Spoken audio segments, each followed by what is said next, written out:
This is one of the most famous art collections in the world. I haven't been here in quite a few years, so I'm really excited to check it out. Let's go. As you can see, I'm at the Musée d'Orsay, and welcome to the first of 3 videos about this famous museum.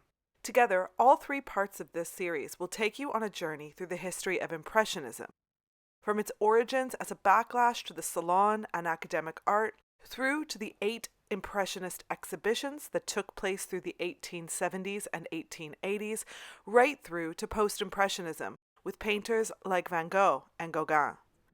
Of course, remember to like and subscribe to my channel, and be sure to hit that little bell icon if you want to be notified when parts 2 and 3 of this series are released. Wow, it's really beautiful here. Unbelievable. In this video, part 1, we are going to stay on the ground floor of the Musée d'Orsay. I'm going to first explain the Salon system and academic art, and introduce you to painters like Ingres, Millet, Delacroix, and Courbet, who started to chip away at the rigidity of the Salon system in Paris. We'll also see some of the early works by painters who would later define the Impressionist style, Manet and Monet. In part 2 of the series, we're going to head upstairs and meet the Impressionists head-on. We'll see pieces by Renoir, Degas, Cassatt, Pissarro, Morisot, and later works by Monet and Manet. Finally, in part 3, we're going to venture into post-Impressionism with painters like Cézanne, Seurat, Van Gogh, Gauguin, and Toulouse-Lautrec. Whether you love Impressionism already, you're not a fan, or maybe you don't know exactly what it is, these videos are for you. Let's start part 1 by admiring this absolutely wonderful museum. Not only is the Musée d'Orsay housed in a stunning building, which used to be a train station, but the collection is really wonderfully curated. This is one of those buildings, like the Tate Modern in London, that really does a collection justice. The history of this structure dates to 1810 as a government palace, but in 1871 it was set alight by a rioting mob and sat derelict until 1899 when it was repurposed and rebuilt as a grand train station. By 1939, which was of course an ominous year for Paris, the station was outdated, and it once again sat derelict for decades. It was actually scheduled for demolition in the 1970s, but people were really outraged, and the idea of a new art museum began to pick up steam. After all, the Louvre was packed with artwork, and a lot of it had to remain in storage. So, the Louvre suggested that they relocate their collection from the second half of the 19th century and the rise of Impressionism into a dedicated new art museum. The Musée d'Orsay was fully renovated and opened in 1986. Now, we can't talk about the Musée d'Orsay without talking about Impressionism, which we'll dive into in depth in part 2. Impressionism is often considered the first distinctively modern art movement. These artists were tired of the Salon system. The Salon was an annual event sponsored by the French government and the Académie des Beaux-Arts, or Academy of Fine Arts. It was meant to showcase the best academic art. Essentially, approval from the Salon was a green light for a successful artistic career. Winners were awarded official French government commissions, and they also did well on the private market. Since the 18th century, the Salon classified paintings according to subject matter. First came history and mythological subjects, then portraits, genre art, which depicted everyday life, followed by landscapes, and finally, still life. The parameters were very strict. Highly idealized realism was expected and rewarded, and this type of art was called academic art, approved by the Academy. But that's not to say that academic painting doesn't have its merits. In fact, in the 1970s and 80s, after nearly 100 years of the art form being overlooked and criticized, art historians have found new appreciation for this style. And academic art can be extremely beautiful. Just look at this piece here by William-Adolphe Bouguereau. This is Dante and Virgil, which depicts a scene from Dante's Divine Comedy, narrating a journey through hell. You can see Dante and his guide are looking on as these 2 damned souls are engaged in quite homoerotic display of eternal combat. I personally really love this painting, especially that devil there. But there's no denying that Bouguereau had to paint it within a very strict set of parameters. Eventually, some artists found that they no longer wanted to stick to those strict rules. It was Claude Monet, who I spoke about in my tour of the National Gallery in London, who first coined the term Impressionism with his painting Impression Sunrise. This was first shown at the first exhibition of the Impressionists in 1874, and we'll see some of his pre-Impressionist work at the end of this video. In the 1870s, Impressionism was a backlash to the rigid academic art, and it shocked the art world. However, throughout the 1850s, 60s, and 70s, there were some established artists who were making subtle, and not so subtle, changes to their style. Today, we are going to examine the works that influenced the rise of Impressionism. All of these works are on the ground floor of the Musée d'Orsay, which is a very busy museum. I highly recommend you book a skip the line entry in advance, which you can do with or without a guided tour. I know some of the Paris guides, and they're fantastic. I've dropped a link in the description below. Let's start with a piece of academic painting by French neoclassical painter Jean-Auguste Dominique Ingres, known as one of the most important academic painters. This is the art that would have enjoyed accolades at the Salon. It's realistic, high-minded, and only depicts the correct type of subject matter. Ingres worked on this piece called La Source for more than 35 years. He started it in Florence in 1820 and didn't complete it until 1856 when he was 76 years old. By then, he was the president of the École des Beaux-Arts. It was an instant hit. This woman represents an eternally flowing spring, sacred to the muses of classical literature. Standing between two flowers, she represents female sexuality, and she's framed by ivy, a symbol of Dionysus, the god of disorder, regeneration, and ecstasy. There is a lot of other symbolism hidden in this painting. See, the word pitcher had a slang meaning that could refer to female genitalia. A broken pot could be a symbol of a woman who was no longer a virgin. However, this girl holds a pitcher that is unbroken, which suggests her virginity. Basically, this painting is all about virginity and the promise of fertility. Of course, Ingres is considered the very paradigm of academic art, so why have I included this painting when talking about the lead-up to Impressionism? Well, it's extremely subtle. With this painting, Ingres is using a more velvety, less shiny brushstroke, especially on the curves of the model's body, which more suggests the texture of skin and almost gives a lifelike illusion of flesh. Remember, with academic art, everything should be extremely idealized, but with this painting, Ingres is showing us a real human being. But the model's life was forever changed by her involvement.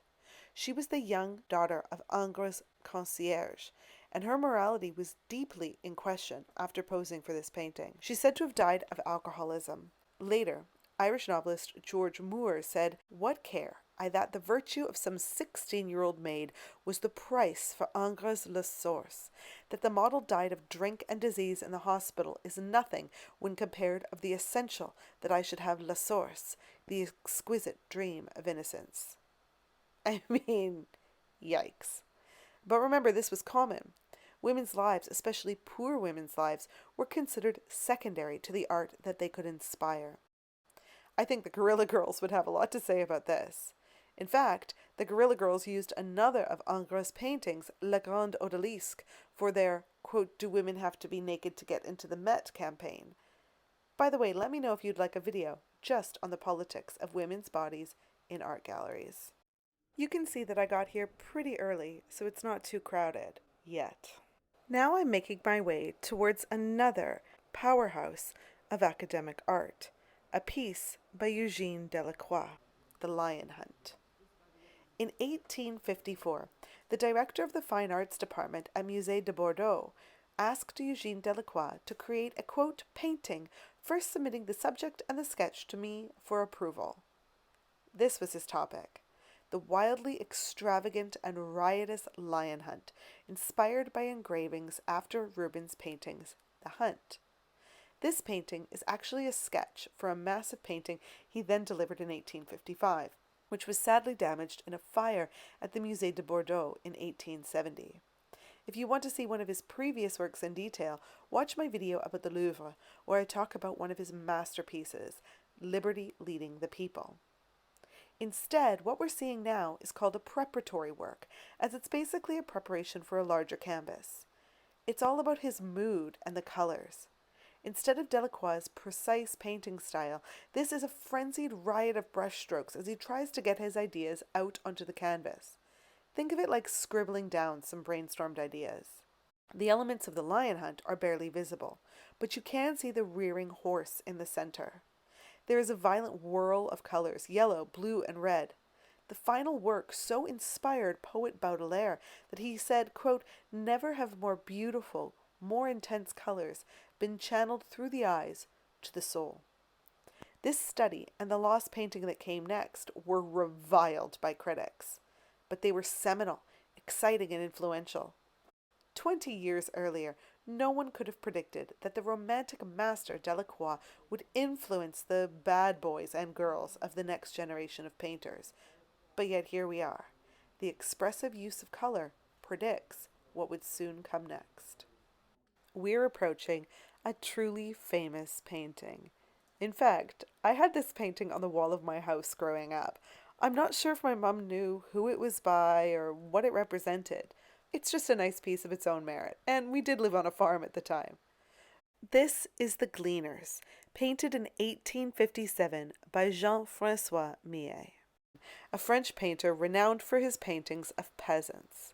He was one of the founders of the Barbizon school in rural France, which was active from around 1830 to 1870. The Barbizon school takes its name from a village on the edge of the forest of Fontainebleau, a popular getaway for artists like Théodore Rousseau, Charles-François d'Aubigny, and Jules Dupré, along with Millet himself. Millet studied the work of the Gleaners for 10 years before tackling this painting.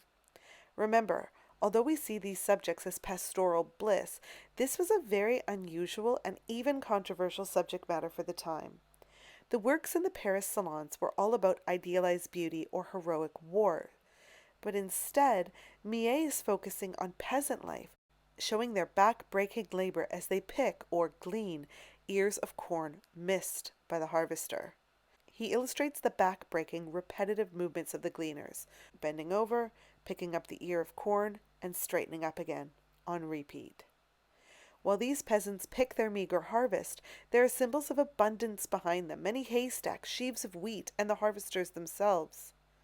The light is quite diffuse and powdery in the background, but it hits the gleaners more directly, making them almost look like sculptures. When you note the presence of the steward in the background, you realize this painting has a slightly more sinister tone. He is in charge of supervising the gleaners, and his presence reminds us of the discipline these women will face if they are not successful in their task. Social class is very much on display without portraying an exploitative or over-the-top view of poverty. This is realism without idealism. We're now approaching an incredibly important painting that contributed to the rise of Impressionism a few decades later. This is A Burial at Ornans by Gustave Courbet.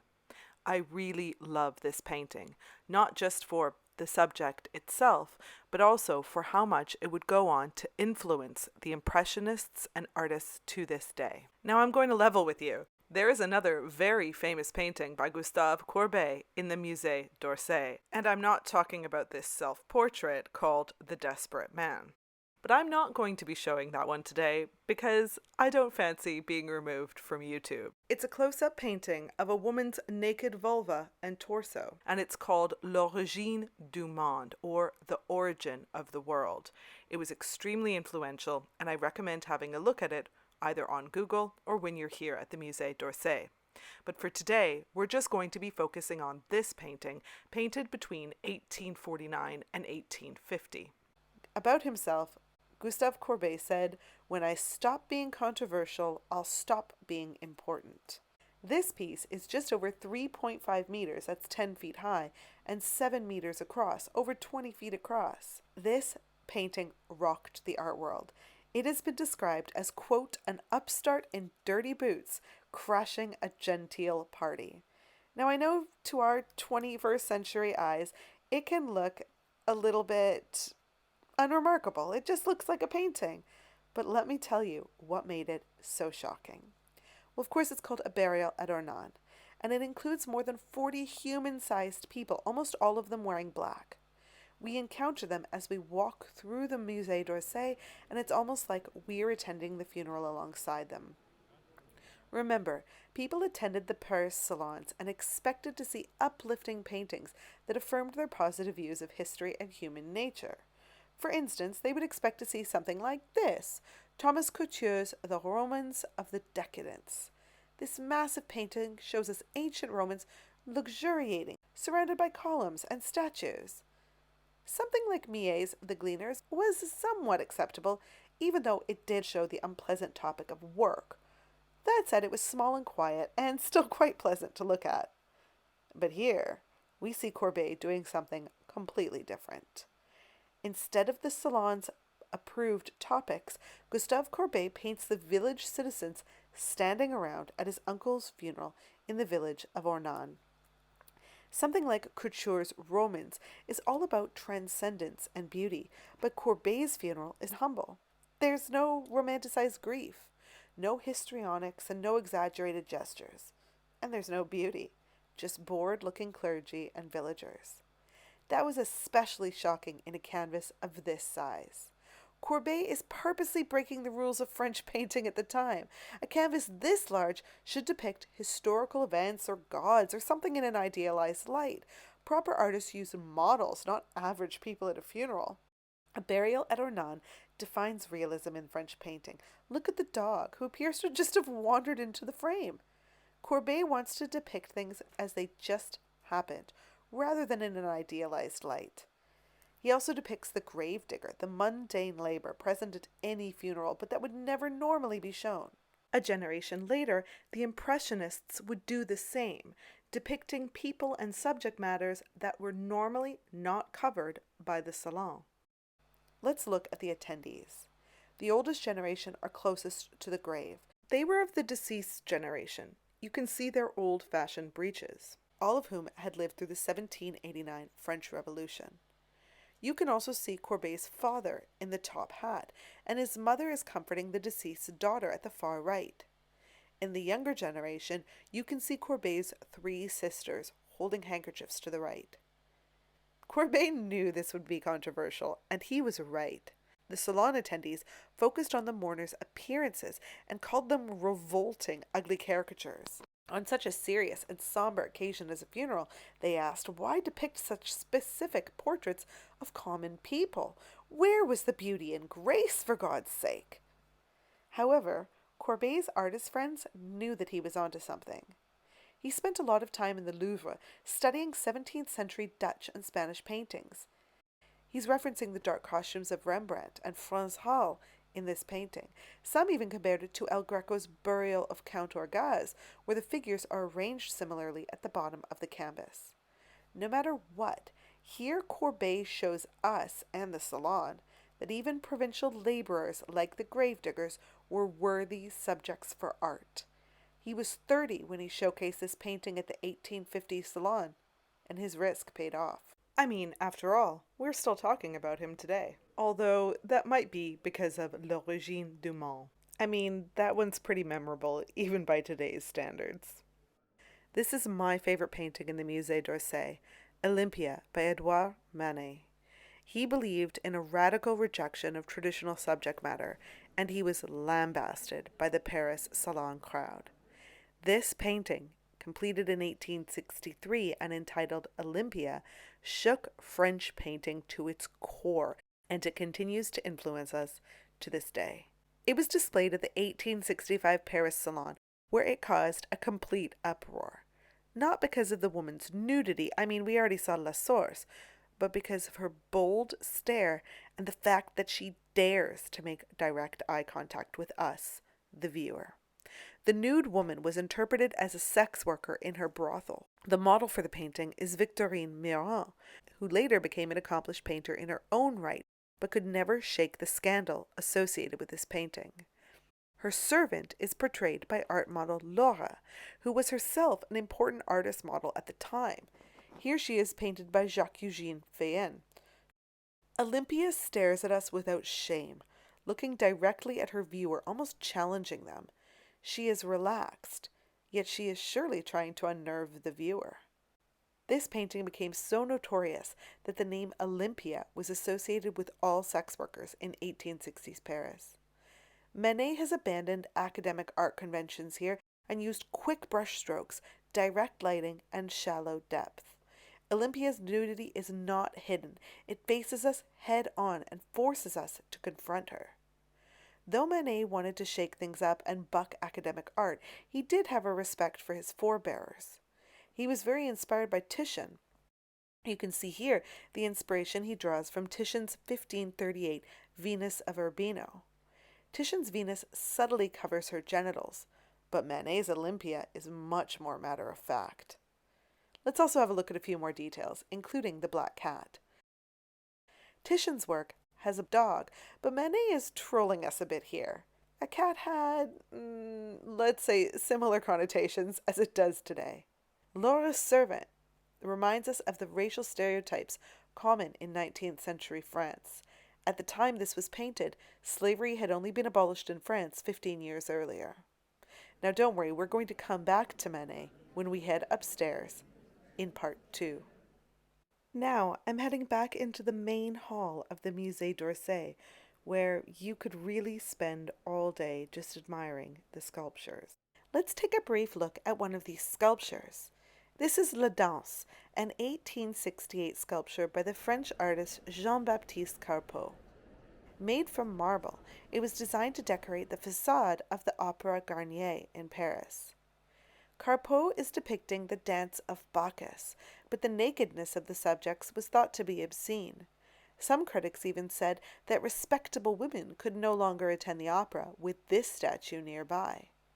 In 1869, a vandal splashed it with black ink. That's how angry it made people. However, the Franco-Prussian War broke out in 1870, and the scandal died down. People had better things to be angry about. The original remained at the opera until 1864, when it was replaced by a copy and moved to the Louvre. It was brought here to the Musée d'Orsay in 1986. Here is our first painting by Claude Monet. It's called Women in the Garden, and it was painted in 1866 and 67, early in his career, when he was just 26. We are going to talk a lot more about Monet in part 2 of this series about the Impressionists when we head upstairs. Remember, it was his painting that helped coin the term Impressionism. Women in the Garden is a large canvas painted en plein air, that is, outdoors. In fact, it's so large that Monet lowered the canvas into a trench while working on it so he could maintain a single point of view during the process. Camille Dancieux, his future wife, posed for the figures. Sadly, we will talk more about her and her death in part 2. At this point in his early career, Monet was experimenting with method and subject matter. He had had some success at the Salons, but this piece was rejected in 1867 because of its subject matter and narrative weakness. Remember, Salon paintings were meant to be monumental and grand. The Salon judges also told him that his heavy brushstrokes were a problem, which of course would go on to become his hallmark. This piece isn't quite Impressionism, but we can see many of the elements starting to take shape. We'll meet Monet again. As you can see, I'm now starting to make my way upstairs towards the Impressionists, and that's my cue to say farewell for now. Things are about to get even more interesting, so make sure that you stay tuned for parts 2 and 3. Museum. For now, see you next time at the museum.